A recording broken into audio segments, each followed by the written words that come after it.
Once upon a time, there was a king and a queen who did not marry for power, and they did not marry for money.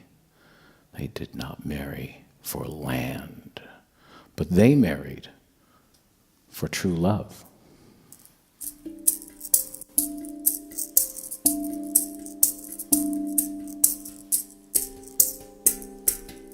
Now, they were a fair king and queen, and everyone loved them.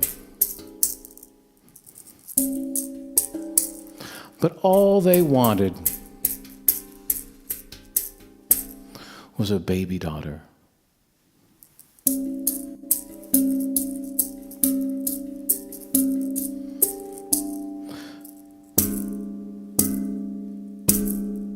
And as it would happen, one day, the queen was sitting in her bath, and a frog jumped in with a red thread in its mouth.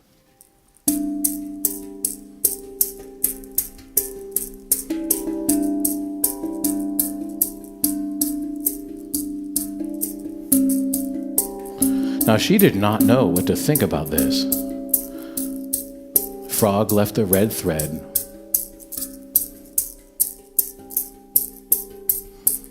And later in the day, the king was sitting on a windowsill.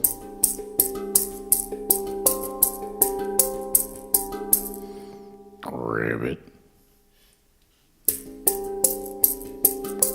Ribbit.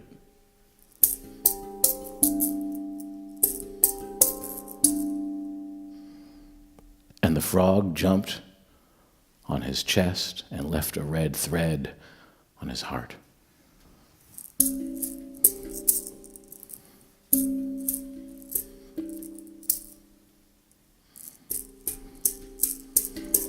Well, soon after, to their surprise, the queen gave birth to a beautiful baby daughter. So they were so excited about their baby daughter that the king wanted to throw a great feast. So they told everyone in the land, "Come to our feast and celebrate our beautiful daughter." And the kingdom was so happy. But what the king and the queen wanted to do more than anything was invite the wise women fairies of the kingdom to come to this wonderful feast.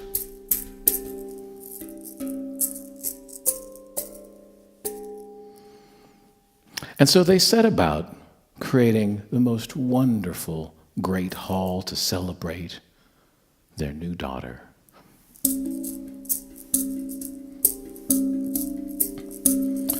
And they filled the hall with flowers and banners. And the light was streaming through.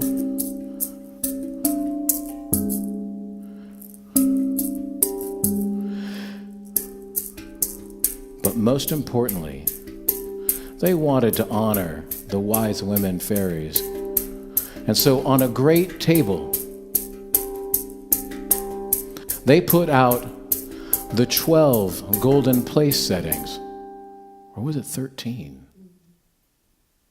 Well, all they had was 12, so 12 must be right.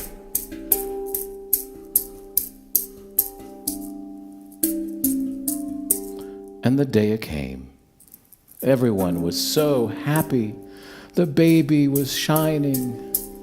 Everyone was so thrilled. And then, one by one, all of the fairies came through the door. All of the 12 fairies, and they found their place at the table. And there was much happiness.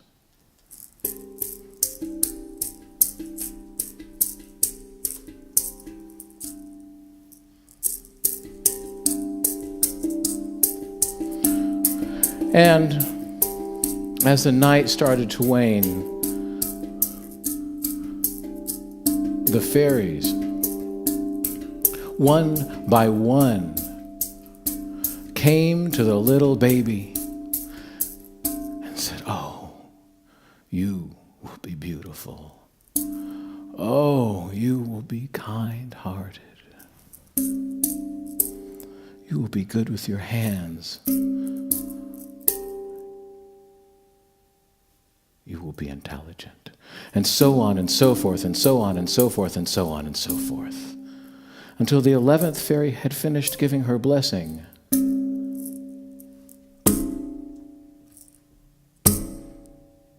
And that's when the door opened to the great hall, and there she was, ashamed. She was ashamed.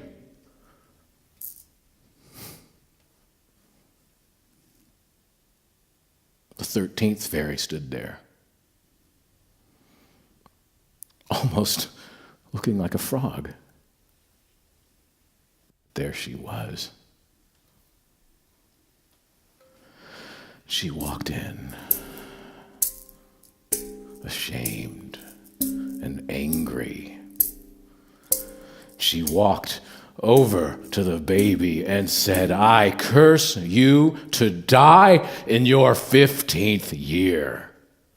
You will prick your finger on a spindle and fall down dead."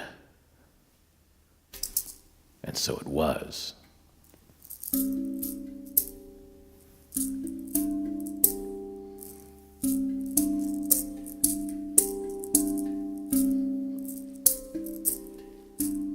And she stormed out and slammed the door, never to be seen again.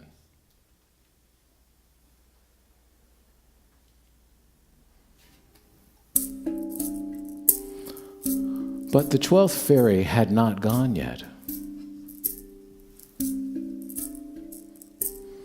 And she came forward and said, "Well,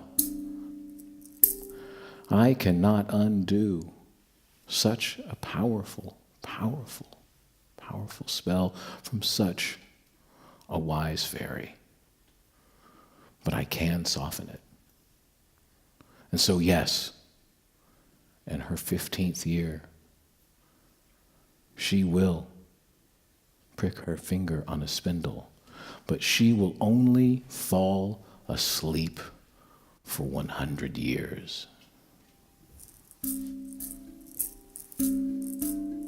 Now, as you can imagine, the kingdom and the king and the queen were beside themselves.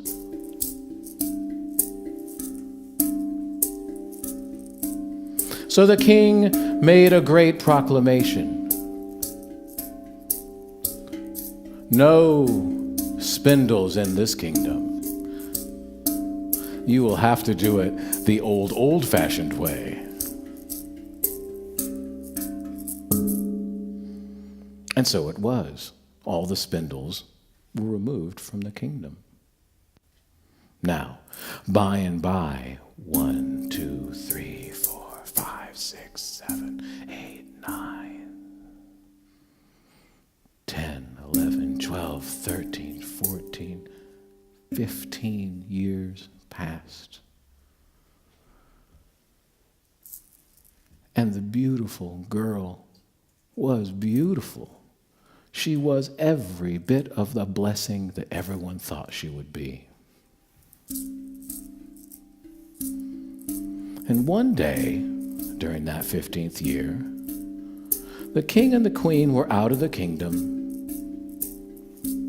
and she had the castle all to herself. And you can imagine what kind of fun you could have at 15. And she was sliding around to all the different hallways. But she did find that one stairway and that one tower she'd never seen before.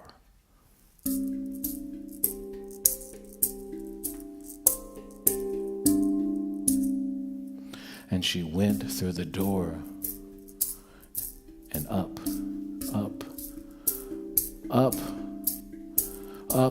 the stairs until there was another door. And she went through that door, and there was an old woman with a spindle spinning away.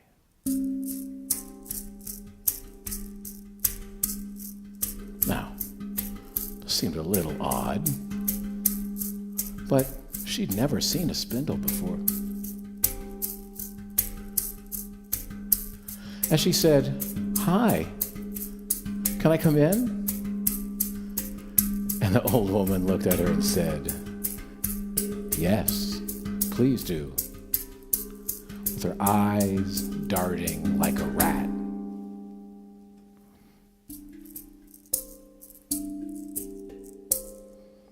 So she gave her the spindle.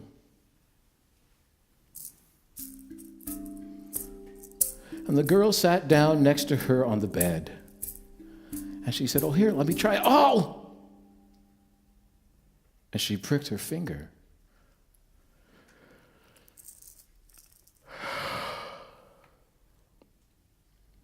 And she started to fall asleep. Well, what's an old grandmotherly type supposed to do but gather your things and sneak out?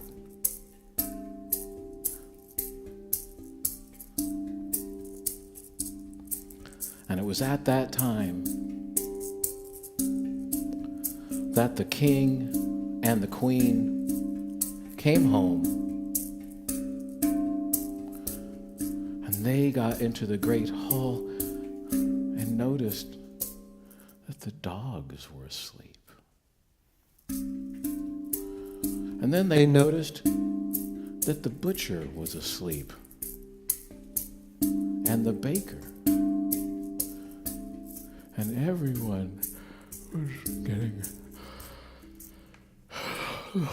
tired.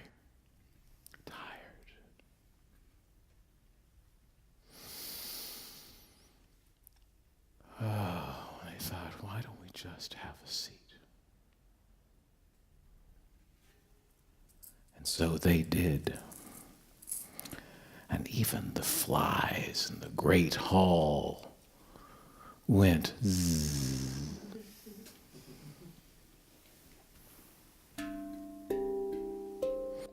And as it was, the whole kingdom was fast asleep.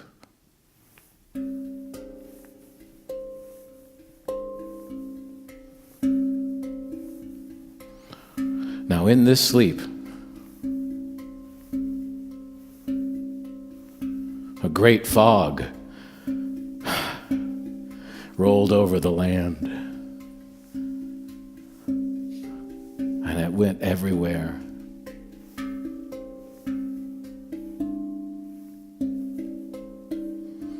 And in this fog, around the kingdom, grew the most beautiful but thorny rose bush. A rose hedge that grew and grew until you could only see a wall of roses and their thorns.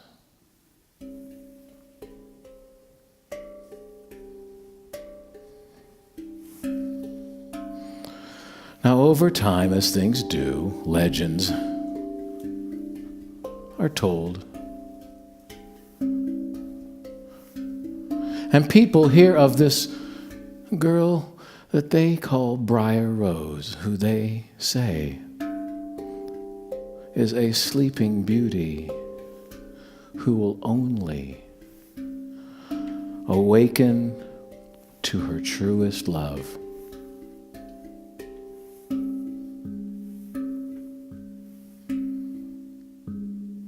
And so one by one the suitors came, and they came to that great hedge of roses. And one by one they were eaten by the roses, taken over by the roses.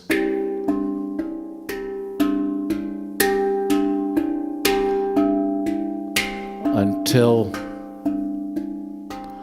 it just looked like a windmill of corpses.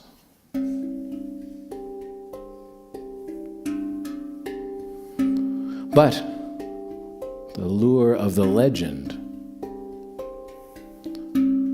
continued.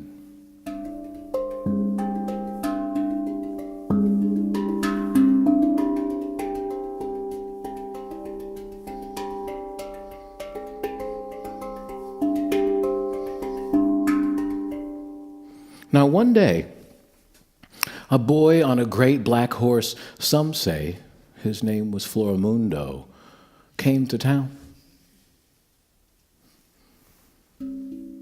He said he was a prince, but people didn't know. He didn't seem to have a country.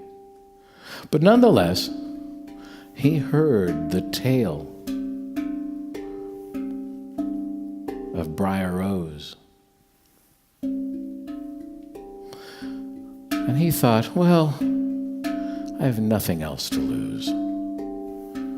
So he made his way to the great rose hedge and camped overnight.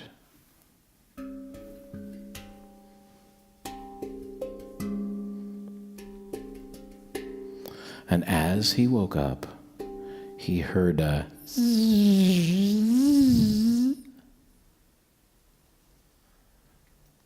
and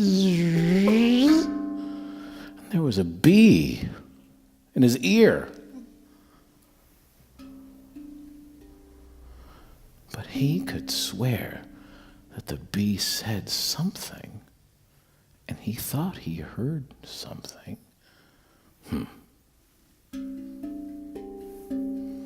So he got himself prepared, sharpened his sword,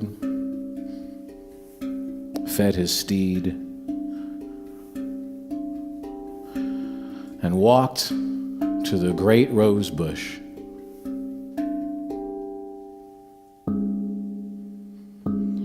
And there, in that corner, there was that same bee. So he went to the rose bush, and he just pulled on one stem. And the rose bush began to open for him alone. And he walked through and watched it close behind him. And as he walked into the town, he saw the dogs sleeping, and the cows sleeping, and the butcher sleeping.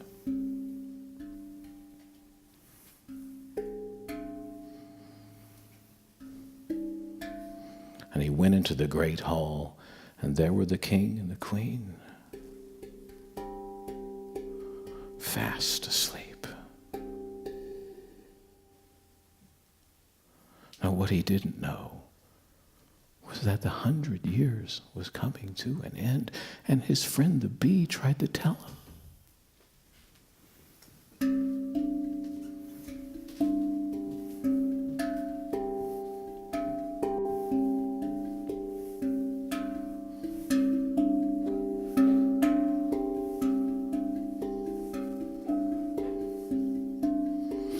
And so he wandered around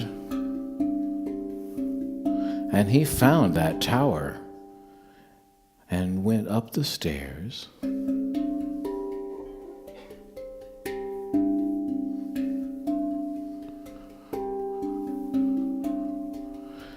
And as he entered and opened the door, there she was, the most beautiful girl in the world, sleeping on a bed. And as he went forward, he started to pick her up, and her eyes fluttered. And he went to kiss her, and she said, "I've been waiting a long time for this."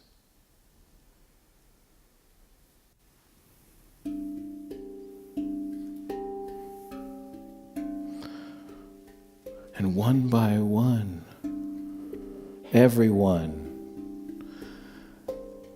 in the village began to wake up.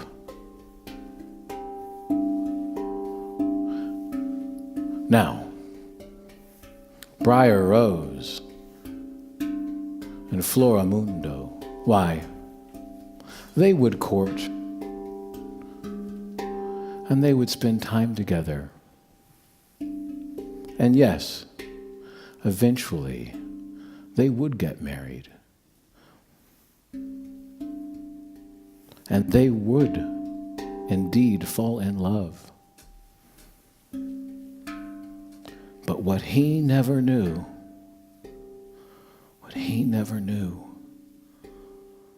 was whether she meant I was waiting a long time for you, or I was waiting a long time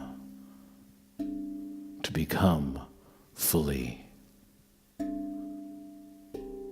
awakened.